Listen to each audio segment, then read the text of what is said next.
사내근로복지기금 약일까 독일까 오늘 시간 통해서 같이 공부해 보도록 하겠습니다. 지금 영상 보시면서 A 회사와 B 회사 어떤 회사에 입사를 할지 한번 봐주시기 바랍니다. A 회사는 연봉이 1억 2천입니다. B 회사는 연봉은 8,400이지만 실제 근로복지기금을 통해서 많은 복지 혜택을 받고 있습니다. 저희가 월급을 타서 결국은 아이들 학원비라든지 각종 내가 필요한 것을 쓰게 돼 있죠. 근데 월급을 받아서 쓰는 돈은 세금을 낸 돈입니다. 그런데 복지기금을 통해서 내가 받은 혜택들은 비과세이기 때문에 실제 어느 정도 차이가 있는지 보도록 하겠습니다. A 회사는 연봉이 1억 2천인데 세금으로 부담해야 되는 게 2,200만 원, 그리고 4대 보험 나가고 회사 부담금까지 한다면 총 부담 금액이 4천만 원 정도 되고요. B라는 회사는 근로소득세 1,100만 원, 또 4대 보험, 본인 부담, 회사 부담 다 합해도 2,500만 원 정도 부담을 하게 됩니다. 자, 이렇게 봤더니 대략 세금과 4대 보험 차이를 합했더니 1,400만 원 정도 돼요. 특히 근로자가 추가로 더 낸 것은 1,200만 원. 대부분 근로자의 세금이나 비용을 절감하게 되지요. 그래서 사내근로복지기금이 있는 회사들은 급여가 조금 연봉이 좀 적더라도 실질적으로 내가 누리는 혜택은 훨씬 더 클 수밖에 없습니다. 사내근로복지기금이라는 것은 사업주로 하여금 사업 이익의 일부를 재원으로 해서 근로자들에게 복지 증진에 이바지를 하는 겁니다. 그런데 여기서 중요한 거는 바로 관리예요. 효율적인 관리를 통해서 근로자의 생활 안정과 복지 증진에 이바지하는 것이 목적입니다. 따라서 앞에 두 개 회사가 세금 차이나 4대 보험 차이가 크게 났는데요. 그것이 목적이 아니라 근본적으로 우리 근로자들에게 복지를 해줌으로 해서 회사의 이탈을 방지하거나 또 회사를 선택할 때 우리 회사를 선택할 수 있게끔 하는 중요한 부분이 되겠죠. 요새 대표님들 만나보면 가장 고민하는 게 이런 인재 영입이잖아요. 그런데 복지 부분에 있어서 타 회사보다 경쟁력이 있다는 거는 회사를 선택하는데 아주 중요한 내용이 되겠죠. 자, 사내근로복지기금 장점을 근로자 측면과 사용자 측면에서 체크를 해보겠습니다. 일단 근로자는요, 임금소득 외에 기업 이윤 배분에 참여할 수 있는 기회가 되고요. 재난구호, 요새 이제 코로나 같은 경우에 지원금 회사에서 복지기금을 통해서 줄 수 있습니다. 생활안정자금, 대부 등 저소득 근로자의 생활안정을 지원할 수 있고요. 우리사주 구입비, 주택 구입 임차 자금 지원 등을 통해서 근로자 재산 형성에도 기여를 할 수 있습니다. 기금에서 지급 보조받는 또 장학금, 기념품, 자, 이런 것들에 대해서는 증여세, 비과세 혜택이 있습니다. 회사에서 준 거기 때문에 증여로 보기 때문에 증여세가 나올 수 있으나 근로복지기금을 통해서 나간 것은 증여세, 비과세 혜택이 있습니다. 근로자만 혜택이 있고 우리 대표님들은 아무 혜택이 없느냐? 그렇지 않습니다. 일단은 협력적인 노사관계 조성이 가능할 거고요. 근로자의 애사심을 고취할 수 있다. 따라서 생산성을 제고시킨다. 기부 출연액은 기부금으로 비용이 인정된다. 이게 2021년도에 법이 개정되면서 100% 비용이 인정이 되고 있죠. 그래서 법인세 면제 혜택이 있습니다. 직원은 증여세, 비과세 혜택이 있고요. 법인은 법인세 면제 혜택이 있습니다. 다양한 고도화되어가는 근로자 복지 수요에 능동적으로 대처할 수 있다. 이미 대기업들은 복지기금이 다 있고요. 이제는 중소기업들도 상당 부분 복지기금을 설립해서 우리 회사의 인재들을 더 많이 영입하는 데 도움이 되고 있습니다. 도입 효과입니다.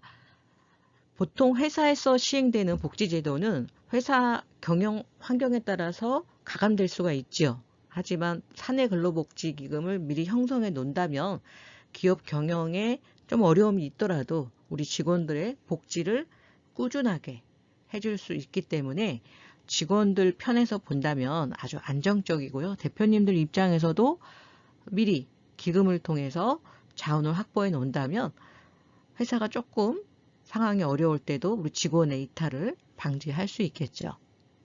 기금 조성은요, 기업 세전순이익의 5%를 기준으로 합니다. 그러나 최고 최저 수준은 노사 협의에 의해서 자율적으로 정하는 것을 원칙으로 하고 있습니다.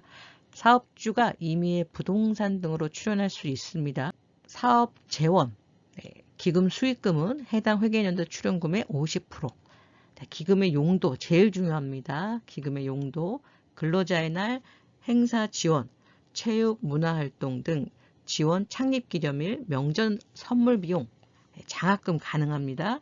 재난구호, 무송보호, 주택자금, 중요한 내용, 주택자금, 우리사주 구입비 지원 등 노동자의 재산 형성에 도움이 될 수 있는 것이 가능하고요. 법령 단체 협약, 취업 규칙 등에 의해 사업주의 부담 의무가 있거나 임금 대체적, 보전적 용도로는 사용할 수 없습니다. 자, 가장 중요한 내용이에요. 임금을 줄이고 복지기금을 설립해서 이쪽으로 옮기는 것은 안 됩니다.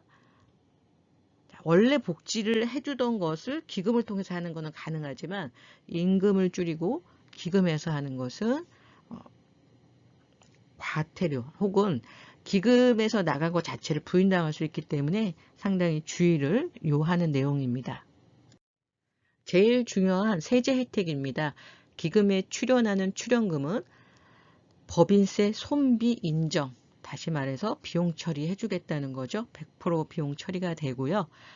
법인 비용 처리된 것만큼 법인세가 줄어들겠죠.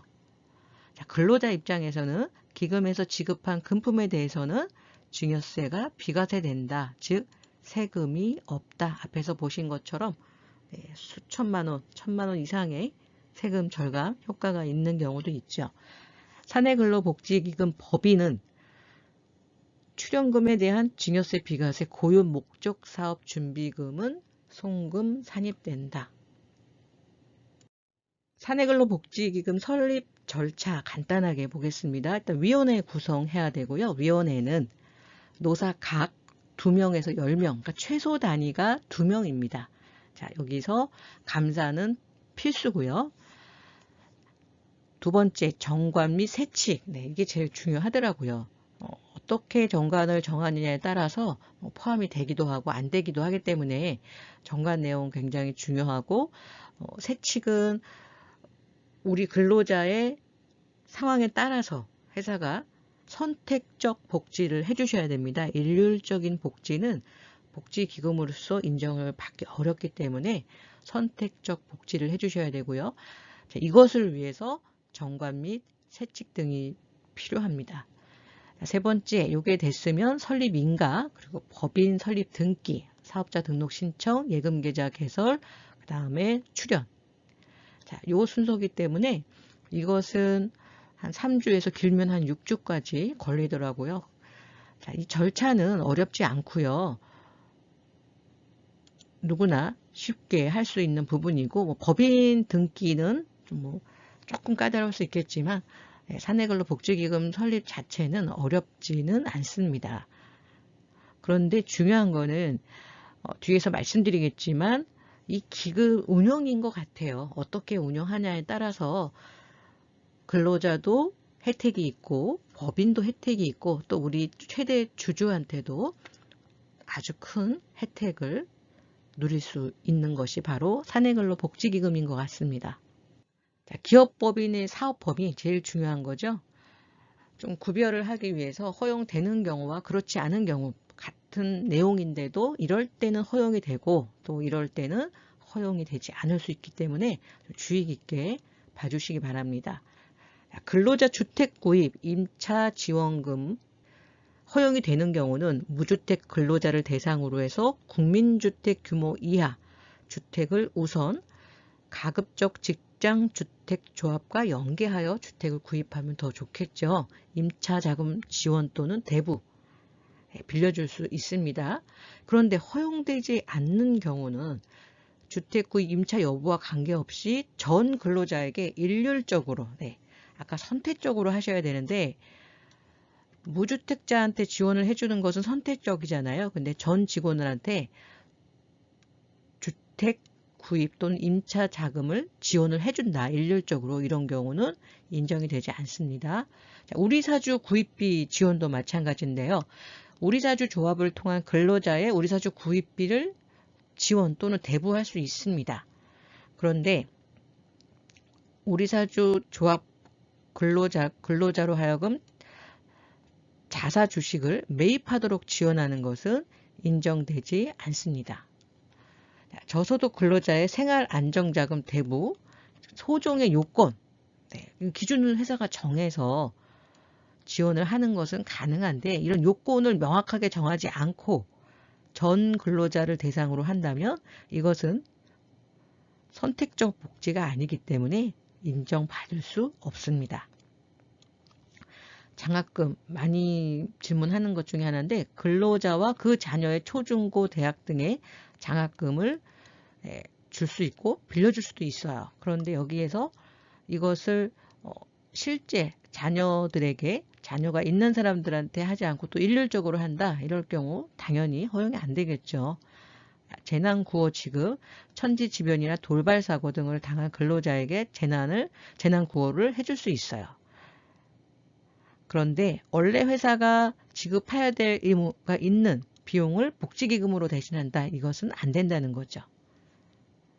자, 이외에 모성보험 및 일과 가정 양립을 위한 비용을 지원할 수 있습니다. 전체적인 내용을 보신다면 핵심은 딱 두 가지인데요. 하나는 선택적 복지라는 것, 그리고 복지 본연의 목적으로 사용하셔야 된다는 겁니다. 사내근로복지기금이 혜택만 있는 게 아닙니다. 위반 시 과태료도 있는데요. 보시는 것처럼 근로복지를 위하여 법에 따라 보조 또는 융자받은 자금을 목적 외 용도로 사용하는 경우 당연히 이것은 목적 외로 사용했으니까 과태료 300만 원이고요. 자, 이거 외에도 많은 과태료가 있습니다. 그래서 내용이 많아서 이 부분은 제가 좀 따로 다룰 거고요. 자, 대기업, 중소기업 간의 상생협력을 통해 노동시장 내 복지 격차 완화를 위해서 대기업에서 협력업체 지원을 해줄 경우에 지출 규모의 50% 매년 2억 원 한도로 지원을 받을 수 있습니다. 또 이것뿐만 아니라 세액공제 혜택도 있어서 우리가 같이 협력하는 업체가 있다면 이런 부분이 있고요. 최근에 저희 많이 한 공동근로복지기금도 혜택이 있습니다. 중소기업을 포함한 2 이상의 기업이 설립한 공동기금 법인. 최근에 저희 병원 많이 했어요. 공동기금. 자, 출연 금액의 100%, 설립일로부터 최대 5년간 누적 20억 한도로 지원을 받을 수 있습니다. 공동 근로복지기금을 설립할 경우에 자, 이렇게 사내근로복지기금이 많은 혜택을 주고 있기 때문에 우리 대표님들께서는 직원들을 위해서 또 우리 법인을 위해서 또 대주주를 위해서 사내근로복지기금을 활용할 수 있습니다. 물론 주는 오로지 근로자의 복지가 목적이 되셔야 돼요. 근데 저희도 수년 전부터 이 사내근로복지기금을 해드렸는데 부수적인 효과들이 꽤 있습니다. 목적은 근로자의 복지를 위해서 했는데 실제 있었던 사례가 회사에서 창립할 때 지분을 예전에 7명일 때 이렇게 갖고 계시던 이사님들. 근데 사실 이사님들이 투자했다고 보기는 어렵지만 함께 하면서 이제 받은 주식이 이사님들 연세도 많아지고 이렇게 되니까 좀 골칫거리가 된 거죠. 그러니까 내 것도 아니면서 나 걸로 돼 있는, 그렇다고 또 이게 또 차명이라고 하기에는 명의를 빌려준 건 또 아니에요. 좀 이런 애매한 주식들을 복지기금에 출연한 케이스가 있습니다. 그래서 그 출연한 이사님들도 굉장히 주주님들도 만족해 하셨고 그 기금에 배당을 줘서 전 근로자가 그 배당금으로 복지 혜택을 받는 그런 케이스가 있었고요.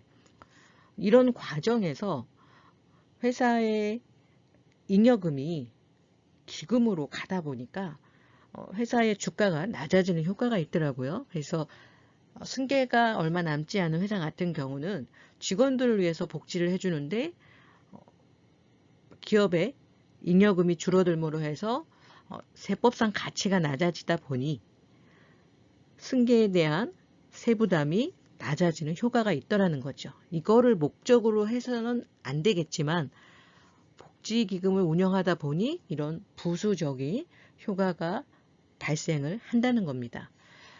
자, 실제로 가업승계를 하는 회사들이 복지기금의 부수적인 효과로 인해서 많은 세금을 절감한 케이스들이 있습니다. 자, 대표님들이 복지기금에 대해서 관심을 좀 가지신다면 기존에 내가 예상했던 상속증여세보다 상당 부분 절감할 수 있는 그런 부수적인 효과가 있습니다. 물론 방송 중에 자세히 말씀드리기는 어렵지만 이 부분에 대해서 상세하게 상담을 원하시면 영상 하단에 상담 링크가 있습니다. 그쪽 통해서 연락 주시면 저희가 상세하게 말씀드리도록 하겠습니다. 오늘 영상 도움이 되셨다면 구독, 좋아요, 알림 설정 부탁드리고요. 알림 설정 해놓으시면 자, 오늘은 복지기금 전반적인 내용에 대해서 다룬 거고요. 세부적으로 근로자의 혜택을 받으려면 실행 부분을 어떻게 해야 되는지, 운영을 어떻게 해야 되는지 이게 중요하거든요.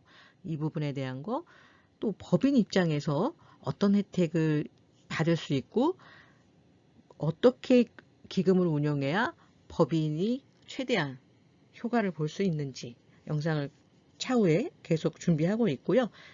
가장 중요한 우리 정혜래 가업승계가 가업승계 전문 연구소잖아요. 가업승계 측면에서 복지기금의 혜택을 체크해 보도록 하겠습니다. 자, 궁금하신 내용은 댓글에 꼭 남겨주시면 제가 최대한 빨리 답을 드리도록 할 거고, 영상 외에 추가로 궁금하신 내용은 영상 하단에 상담 링크를 클릭 후 작성해 주시기 바랍니다. 감사합니다. 세금 때문에 고민하는 대표님께 절세 공략집을 무료로 드립니다. 아래 버튼을 눌러주세요.